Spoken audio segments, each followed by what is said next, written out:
یہ بات آئی تھی کہ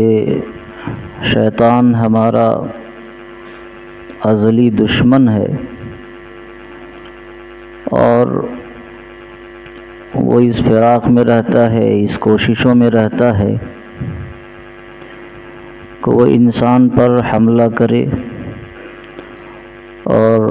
اس کو جانی، مالی، جسمانی نقصان بھی پہنچائے اور اس کے ایمان پر حملہ کر کے ایمانی طور پر بھی اس کو وہ کمزور کرے۔ اسی سلسلے میں یہ تذکرہ چل رہا تھا کہ شیطان کا ایک بڑا حملہ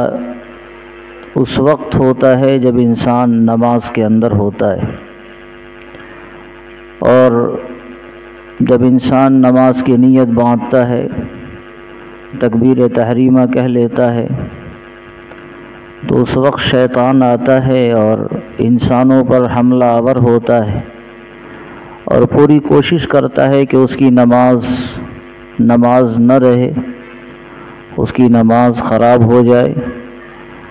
وہ پورے نماز کے اندر دنیا بھر کے خیالات میں مگن رہتا ہے اور دنیا بھر کے تصورات میں اپنی نماز کو گزار دیتا ہے، یہاں تک کہ اسے یہ بھی خبر نہیں رہتی کہ کتنی نمازیں اس نے پڑھی ہیں، کتنی نماز نہیں پڑھی،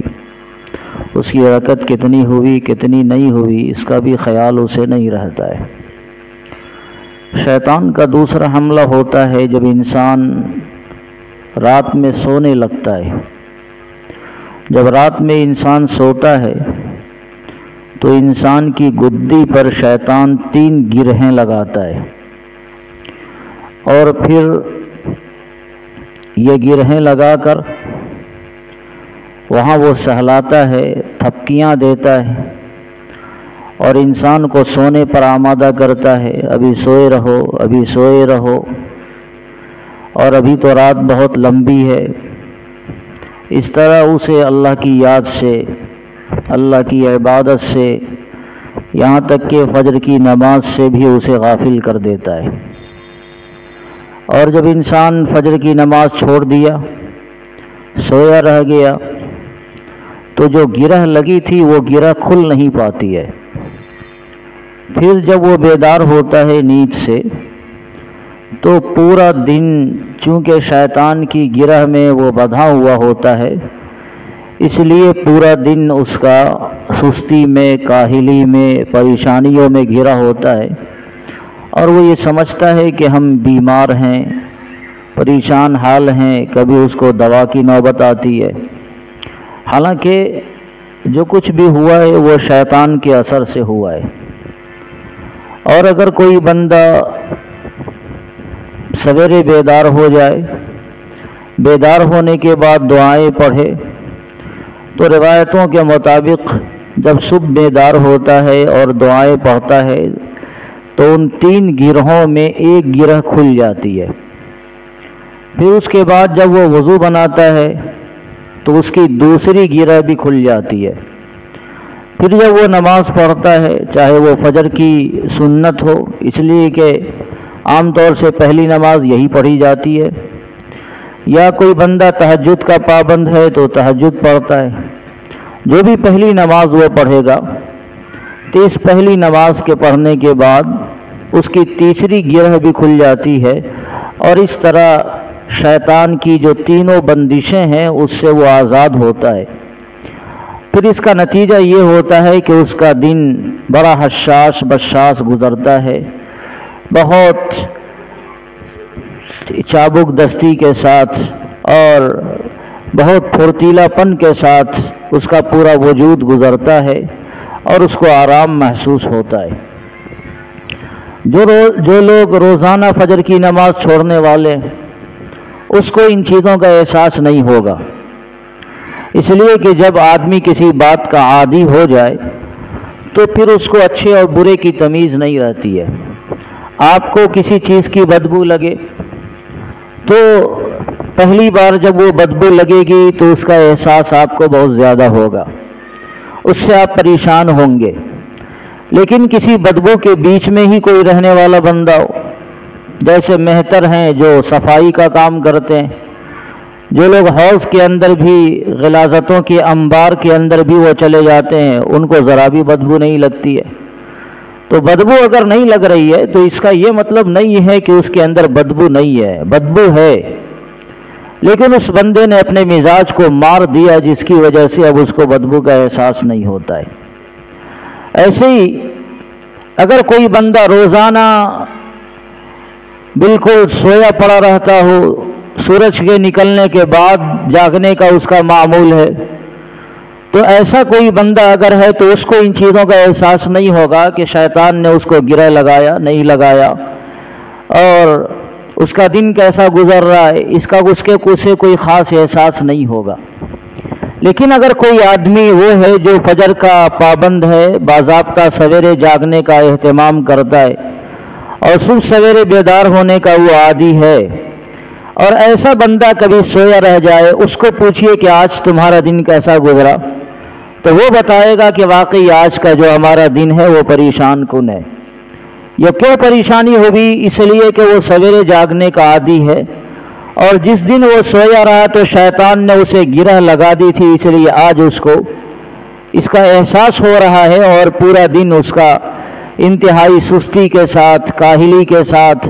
بدن کے درد کے ساتھ، سر کے بھاری پن کے ساتھ، اور نہ جانے کن کن پریشانیوں کے ساتھ گزرتا ہے، اور کبھی آدمی کو دوا لینے کی بھی نوبت آتی ہے۔ تو یہ سب در حقیقت شیطان کا اثر ہوتا ہے، جو شیطان نے انسان پر بندشیں لگائی۔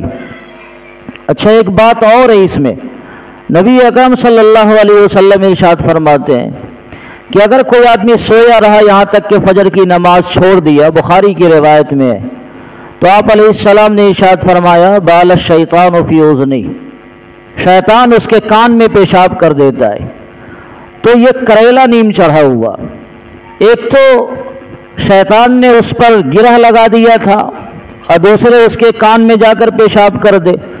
تو یہ مصیبت والا مصیبت ہے۔ اس لیے ایمان والے کی ذمہ داری ہے کہ وہ فجر کی نماز کا خاص اہتمام کرے اگر وہ چاہتا ہے کہ شیطان کے حملے سے اپنے آپ کو بچائے۔ اسی طرح ایک روایت اور ہے، یہ بھی بخاری شریف کی روایت ہے، آپ علیہ السلام نے ارشاد فرمایا کہ جب سویرے تم سو کر بیدار ہو تو ایک عمل کا بطور خاص اہتمام کرو۔ جب ہم لوگ وضو بناتے ہیں تو وضو بنانے میں جو اس کے طریقے ہیں ان طریقوں کو بجا لاتے ہیں، ہاتھ دھوتے ہیں، کلی کرتے ہیں، ناک میں پانی ڈالتے ہیں۔ اگرچہ یہ چیزیں وضو میں سنت ہے، لیکن باضابطہ اس کا اہتمام سنت کے مطابق کیا جاتا ہے۔ چہرہ دھونا فرض ہے، وہ ایک الگ سی بات ہے، لیکن چہرہ دھونے سے پہلے کے جو اعمال ہیں وضو کے اندر وہ سب سنت کے قبیل سے ہیں، اور ایمان والا اسے کرتا ہے۔ لیکن نبی اکرم صلی اللہ علیہ وسلم نے ارشاد فرمایا جب تم سو کر بیدار ہو اور وضو بناؤ تو اپنی ناک کو 3 مرتبہ جھاڑو۔ کیوں؟ اس لیے کہ آپ نے فرمایا شیطان تمہارے ناک کے بانسے میں، یہ جو ناک کا جو سخت حصہ ہے اس کے بارے میں آپ علیہ السلام نے ارشاد فرمایا کہ جب انسان سوتا ہے تو رات میں شیطان اس کے ناک کے بانسے میں رات گزارتا ہے، اور جب رات گزارے گا تو وہ شیطان ہے، کوئی باسلیقہ مند آدمی نہیں ہے، وہیں پیشاب بھی کرتا ہے، وہیں وہ پاخانے بھی کرتا ہے۔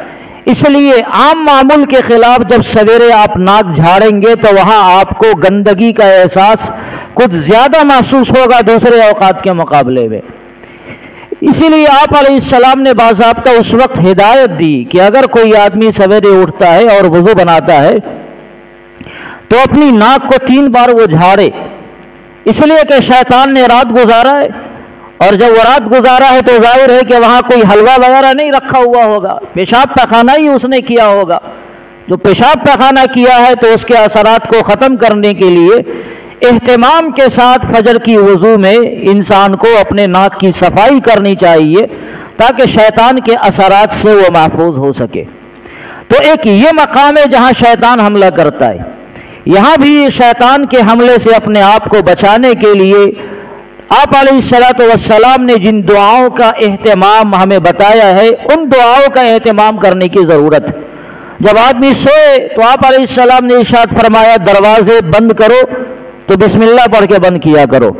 جب انسان دروازہ بسم اللہ پڑھ کے بند کرے گا پھر شیطان کا اس گھر کے اندر دخل نہیں ہوگا۔ آدمی جب سوئے اپنے گھر کے سارے برتنوں کو ڈھک دے اور بسم اللہ پڑھ کے اس کو ڈھکے۔ اسی طرح جب وہ سوئے تو سوئے کی جو دعائیں ہیں اور جن جن دعاؤں کی تلقین اللہ کے رسول علیہ السلام کی طرف سے کی گئی ہے، جس میں خاص طور سے آیت الکرسی اس کے پڑھنے کا بھی اہتمام آدمی کو کرنا چاہیے، معوذتین کے پڑھنے کا اہتمام کرنا چاہیے۔ جب یہ سب آدمی پڑھے گا تو اس کے پڑھنے کی وجہ سے شیطان کا حملہ پھر اس کے اوپر نہیں ہوگا، اور پھر آدمی شیطان کے حملوں سے اپنے آپ کو پوری رات بچا سکے گا، ورنہ رات میں کیا ہو اللہ ہی جانتا ہے، اور پھر شیطان کے ساتھ ہوگا تو ظاہر ہے کوئی اچھی چیز ہوگی نہیں۔ ایک حملہ شیطان کا تو یہاں رات میں ہوتا ہے۔ اسی طرح شیطان کے ایک حملے کا وقت ہے جہاں وہ انسانوں پر زیادہ حملہ کرتا ہے، جب سورج غروب ہو جائے اور اندھیرا چھانے لگے تو اس کا جو ابتدائی وہلہ ہوتا ہے، اول وقت جو ہوتا ہے اندھیرا چھانے کا، یعنی جب مغرب کی نماز کا وقت ہوا، ادھر مغرب کی نماز یا اذان شروع ہو رہی ہے اور اس کے بعد جو اندھیرا چھایا تو اس کے بعد کا 15-20 منٹ کا میرا اندازہ ہے کہ 15-20 منٹ کا جو وقفہ ہے یہ وہ وقفہ ہے جس کے اندر شیطان سڑکوں پر نکل آتا ہے، اس کے چیلے چپاٹے سڑکوں پر نکلتے ہیں، اور ان اوقات میں بطور خاص شیطان کا حملہ ہوتا ہے بچوں پر اور جانوروں کے اوپر، بچوں پر اور جانوروں پر۔ ان اوقات میں جو 15-20 منٹ کا وقت ہے سورج کے غروب ہونے کے وقت میں، جو مغرب کی نماز کا خاص وقت ہوتا ہے، ان اوقات میں شیطان بچوں کے اوپر اور جانوروں کے اوپر حملہ آور ہوتا ہے۔ اسی لیے نبی اکرم صلی اللہ علیہ وسلم کی ہدایت ہے کہ جب سورج غروب ہو جائے اور اس کی روشنی پھیلنے کا جو ابتدائی وقت ہے، ان ابتدائی اوقات میں اپنے جانوروں کو بھی اور ایک روایت میں بچوں کو بھی اپنے گھروں میں قید رکھو، اس کو گھروں سے نہیں نکلنے دو، کیونکہ اس وقت شیطان کا حملہ ہوتا ہے اور شیطان کے حملے سے ان کو نقصان پہنچ سکتا ہے۔ پھر جب رات کی تاریکی بڑھ جائے اس کے بعد ان کو چھوڑو، رات کی تاریکی بڑھنے کے بعد پھر یہ نکلیں گے، شیطان کا گزر بند ہو گیا۔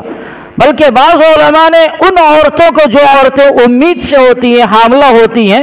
ان کو بھی منع فرمایا روایات کی روشنی میں کہ ان کو بھی ان اوقات میں نکلنے سے روک دیا جائے، اس لیے کہ اس وقت شیطان کا حملہ ہوگا تو ان پر بھی حملہ ہونے کا زیادہ اثر ہوتا ہے، کیونکہ اس کے پیٹ میں بچے کی پرورش ہو رہی ہے، اور جب پیٹ میں بچے کی پرورش ہو رہی ہے اس پر حملہ ہوگا تو بچوں کو بھی نقصان پہنچ سکتا ہے اور عورت کو بھی نقصان پہنچ سکتا ہے۔ اسی لیے آپ علیہ الصلوۃ والسلام کی تلقین ہے کہ جب رات کا اندھیرا شروع ہو تو اس کے اول حصے میں آدمی اپنے بچوں کو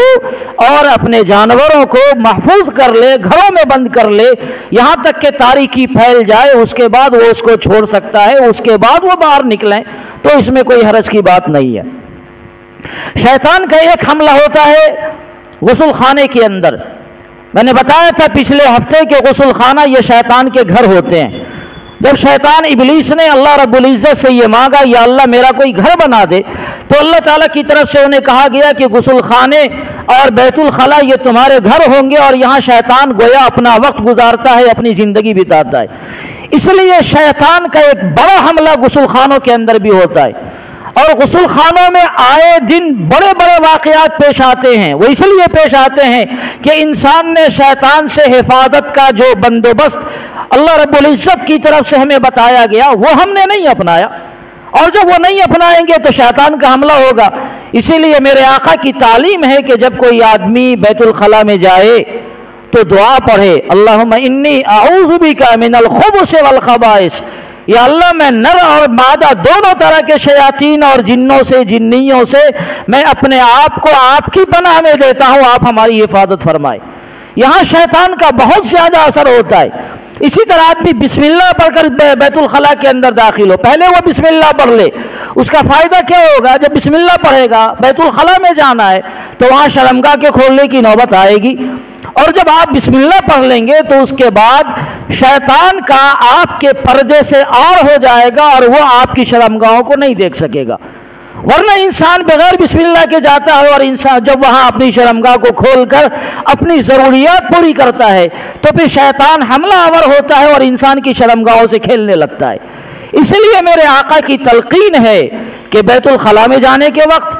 اور غسل خانے کا بھی یہی حکم ہے، غسل خانوں میں جانے کے وقت جانے سے پہلے بسم اللہ پڑھ لیا جائے۔ اگر آپ میدانوں کے اندر استنجا وغیرہ کی ضرورت پوری کر رہے ہیں جہاں کوئی ناپاکی نہیں ہے، تب تو کپڑا جب اٹھا رہے ہیں اس سے پہلے آپ دعا پڑھیں گے، لیکن اب وہ رواج نہیں رہا۔ اب عام طور سے غسل خانوں کا اور باضابطہ بیت الخلاء کی تعمیرات کا باضابطہ اہتمام ہے، لہذا وہاں جانے سے پہلے جب آپ داخل ہوں تو آداب یہ ہے کہ بایاں پاؤں پہلے داخل کیا جائے، چپل پہن کر جایا جائے، سر کو ڈھانک کر جایا جائے۔ یہ آداب ہے بیت الخلاء میں داخل ہونے کے لیے تاکہ شیطان سے حفاظت ہو سکے، اور ان آداب کے ساتھ آپ دعاؤں کا اہتمام کریں تو شیطان کے اثرات سے محفوظ رہیں گے۔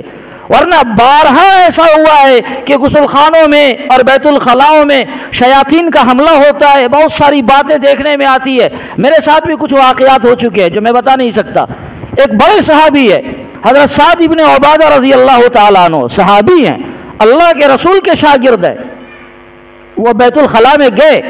مدینہ منورہ سے نبی اکرم علیہ السلام کے پردہ فرمانے کے بعد ملک شام انہوں نے ہجرت کر لیا اور وہیں رہنے لگے۔ وہاں بیت الخلاء وغیرہ بنا ہوا تھا، وہاں گئے اور پھر وہاں سے وہ نکل نہیں سکے، ان کی لاش ہی باہر نکلی، گئے وہیں ان کا انتقال ہو گیا۔ اتفاق ہے کہیں بھی انتقال ہو سکتا ہے، لیکن واقعہ یہ نہیں ہے۔ واقعہ یہ ہے کہ اسی دن مدینہ منورہ میں ایک جگہ سے ایک آواز آئی، کچھ اشعار پڑھے گئے اور ان اشعار میں یہ بتایا گیا کہ آج میرے تیر نے سعد ابن عبادہ کو جو قبیلہ خزرج کے سردار ہیں ان کا خاتمہ کر دیا ہے، اور میرا تیر خطا نہیں کیا، وہ تیر نشانے پر لگا اور اس طرح سعد ابن عبادہ ہلاک ہو گئے۔ یہ شعر پڑھا گیا اور شعر کا پڑھنے والا کہیں کوئی نہیں تھا۔ ایک آواز آئی، پتہ چلا کہ یہ شعر شیاطین کی طرف سے پڑھ کے مدینہ والوں کو اطلاع دی گئی کہ سعد ابن عبادہ کا جو واقعہ پیش آیا ہے وہ واقعہ ہماری وجہ سے پیش آیا۔ تو ایک بڑے صحابی بیت الخلاء میں جا رہے ہیں اور اس کے بعد ان کا انتقال ہو جاتا ہے، وہاں سے ان کی لاش نکلتی ہے۔ اور اس طرح کے واقعات اور بھی کئی مقامات پر ہوئے ہیں، دیگر انداز میں، دوسرے حملوں طریقوں سے۔ وہاں خبیثوں کا بسیرا ہوتا ہے، لہذا ان کا حملہ ضرورت سے زیادہ ہوگا۔ آپ کہیں گے ہمارے اوپر تو کبھی حملہ نہیں ہوا، تو میں کہہ سکتا ہوں کہ خبیث کا خبیث پر کیا حملہ ہوگا، یہ بھی تو ہو سکتا ہے۔ آپ ایمان والے ہوں گے تو حملہ ہوگا، اور ایمان والے ہیں تو اپنے آپ کو حفاظت کر کے جائے، محفوظ بنا کر جائے تاکہ آپ پر حملہ کسی طریقے کا نہیں ہو۔ تو شیطان کا ایک بڑا حملہ بیت الخلاء کے اندر بھی ہوتا ہے، اس لیے نبی اکرم علیہ السلام کی تلقین ہے کہ شیطان سے حفاظت کے لیے جو دعائیں منقول ہیں ان دعاؤں کا اہتمام آدمی کو کرنا چاہیے۔ اسی طرح شیطان کا ایک حملہ ہوتا ہے جب میاں بیوی آپس میں ملاقات کرتے ہیں۔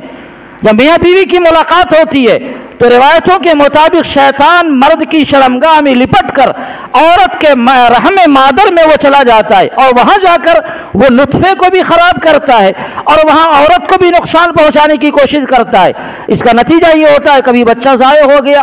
کبھی عورت کو تکلیف ہونے لگی، کبھی بلیڈنگ کا مسئلہ پیش آ گیا، مختلف چیزیں پیش آ گئی۔ نبی اکرم علیہ السلام کی طرف سے ہدایت ہے کہ جب میاں بیوی آپس میں ملیں تو ملنے کے وقت جو دعائیں اللہ کے رسول صلی اللہ علیہ وسلم نے بتا رکھی ہیں، اللہم جنبنا الشیطان وجنب الشیطان ما رزقتنا، ان دعاؤں کے پڑھنے کا اہتمام کیا جائے۔ جب آدمی یہ دعائیں پڑھے گا شیطان کا وہاں حملہ نہیں ہو پائے گا،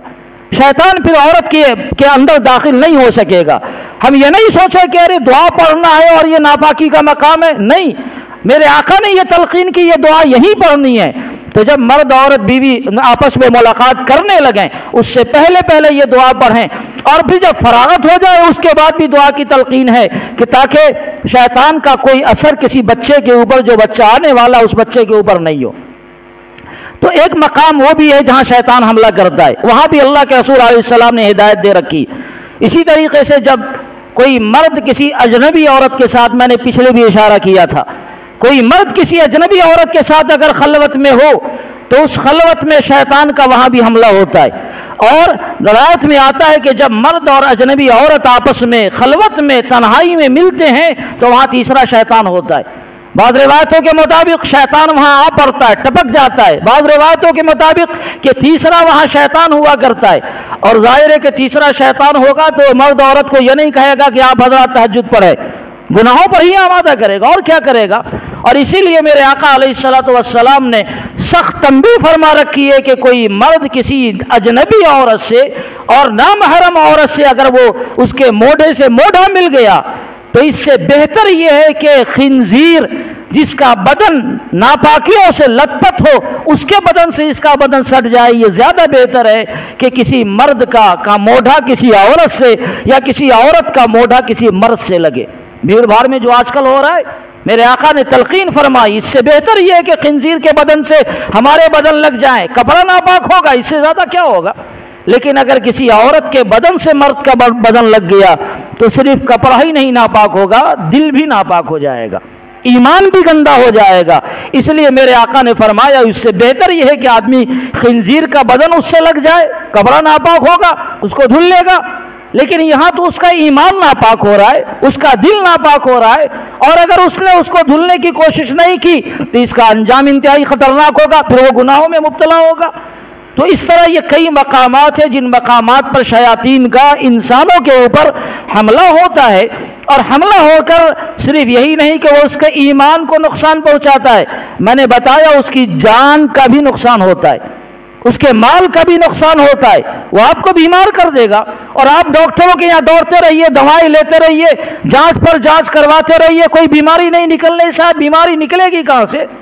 آپ نے دعاؤں کا اہتمام کیا نہیں، شیطان کا حملہ ہے اور وہ آپ پر حملہ کر کے آپ کو پریشان کیا ہوا ہے، اور آپ ڈاکٹروں کے یہاں دوڑ گئے۔ تو کیوں نہیں ہم ان نبوی ہدایات کو اپنائیں جو ہدایات میرے آقا علیہ السلام نے دے رکھی ہے؟ شیطان کی حفاظت کا طریقہ کیا ہے؟ آسان طریقہ، جہاں جو دعائیں وہ دعائیں پڑھے، اس کے علاوہ ایک اور بڑا طریقہ ہے،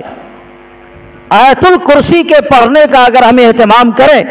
تو شیطان سے بڑی حفاظت ہوتی ہے۔ شیطان آیت الکرسی سے بہت زیادہ بھاگتا ہے۔ سیدنا ابو ہریرہ رضی اللہ تعالیٰ عنہ فرماتے ہیں کہیں سے کوئی مال وغیرہ آیا حضور علیہ السلام کی خدمت میں، اور اس کی حفاظت کی ذمہ داری انہی کو دی گئی۔ رات میں وہ حفاظت کر رہے، ایک بندہ آیا اور بہت سارا سامان رکھا ہوا تھا، گیہوں ہے، چاول ہے، کھجور ہے، فلاں ہے فلاں ہے۔ اس نے اپنی بوریوں میں سامان نکالنا شروع کیا اور بوری بھرنا شروع کیا۔ حضرت ابو ہریرہ رضی اللہ تعالیٰ عنہ نے اسے پکڑ لیا، اور پکڑنے کے بعد فرمایا کہ میں تمہیں اللہ کے رسول علیہ السلام کے پاس لے جاؤں گا۔ وہ ہاتھ پاؤں پکڑنے لگا، مجھے معاف کر دیجئے، میں کمزور آدمی ہوں، غریب آدمی ہوں، میرے بچے بھوکے ہیں، اور اس مجبوری میں نے آپ کے ساتھ ایسا کیا ہے، میں نے خیانت کی ہے، مجھے معاف کر دیا جائے، میں نے کوئی شوق میں ایسا نہیں کیا۔ تو جب اس طرح انہوں نے کہا، حضرت ابو ہریرہ کو رحم آ گیا، چھوڑ دیا۔ سویرا ہوا، حضور علیہ السلام کی خدمت میں گئے تو آپ نے خود پوچھا، ابو ہریرہ تمہارے قیدی کا کیا حال ہے؟ حضور علیہ السلام کو وحی کے ذریعے اطلاع مل گئی، تو آپ علیہ السلام نے پوچھا، ابو ہریرہ تمہارے قیدی کا کیا حال ہے؟ تو ابو ہریرہ رضی اللہ تعالیٰ عنہ نے رات کا سارا واقعہ سنا دیا۔ یا رسول اللہ ایسا ویسا ہوا، میں نے اسے پکڑا تھا لیکن وہ منت سماجت کرنے لگا، اسی لیے میں نے اسے چھوڑ دیا۔ آپ نے فرمایا اس نے جھوٹ بولا، وہ جھوٹ بولا ہے اور پھر دوبارہ آئے گا، یاد رکھنا۔ تو جب حضور علیہ السلام نے فرمایا پھر دوبارہ آئے گا تو طے ہے کہ دوبارہ آنا ہے۔ حضرت ابو ہریرہ دوسری رات بالکل چاق و چوبند رہے کہ آج تو آئے گا تو پکڑ کے لے جاؤں گا اور حضور کے دربار میں پہنچا دوں گا۔ دوبارہ آیا اور اس نے دوبارہ وہی حرکت کی۔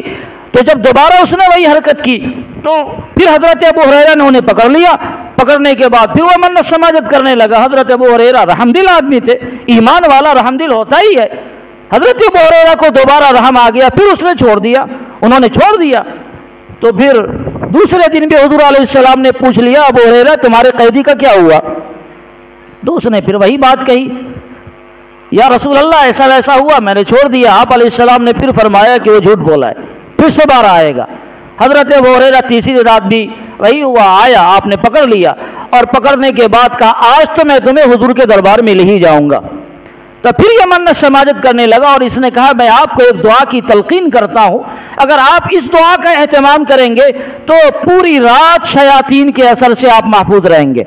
تو انہوں نے آیت الکرسی، باضابطہ شیطان نے آیت الکرسی پڑھ کے سنایا اور کہا یہ وہ دعا ہے جس دعا کے پڑھنے کا اگر آپ اہتمام کریں تو پوری رات شیطان کے حملوں سے آپ کی حفاظت ہوگی۔ تیسرے دن جب حضرت ابو ہریرہ حضور کے دربار میں گئے تو آپ نے پھر وہی سوال فرمایا، ابو ہریرہ تمہارے قیدی کا کیا حال ہے؟ انہوں نے پوری بات سنائی، اور سنانے کے بعد یہ بھی کہا کہ اس نے یہ تلقین کی ہے کہ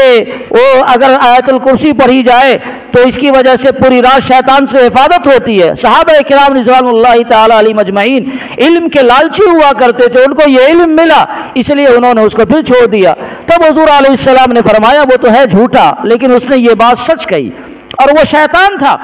دن اور رات تمہارا سابقہ شیطان سے بڑھ رہا تھا، بالآخر اس نے تمہیں یہ بتایا کہ شیطان سے حفاظت اگر چاہیے تو آیت الکرسی کا پڑھنے کا اہتمام کیا جائے۔ یہ واقعہ حضرت ابو ہریرہ رضی اللہ تعالیٰ عنہ کے ساتھ بھی پیش آیا، اور ایک اور صحابی حضرت ابو ایوب انصاری رضی اللہ تعالیٰ عنہ، بڑے مالدار صحابی، ان کے ساتھ بھی پیش آیا۔ ان کا اپنا مال تھا، اور اپنے مال میں رات میں کوئی بندہ آیا اور اس نے چوری کرنا چاہا، انہوں نے پکڑنا چاہا لیکن وہ پکڑ نہیں سکے، غائب ہو گیا۔ دوسرے دن حضور علیہ السلام کے دربار میں پہنچے تو آپ نے پوچھا ابو ایوب تمہارے قیدی کا کیا ہوا؟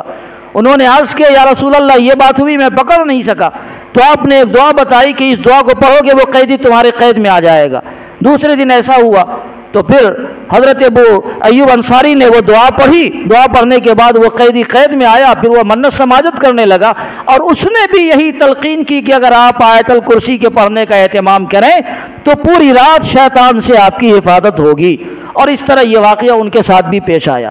تو شیطان سے اگر حفاظت اپنے آپ کو کرنی ہے تو آیت الکرسی کے پڑھنے کا اہتمام ہماری زندگیوں میں ہونا چاہیے۔ نبی اکرم صلی اللہ علیہ وسلم ارشاد فرماتے ہیں کہ جو آدمی صبح کو آیت الکرسی اور سورہ مومن کی جو ابتدائی آیات ہیں، حامیم تنزیل الکتاب من اللہ العزیز العلیم،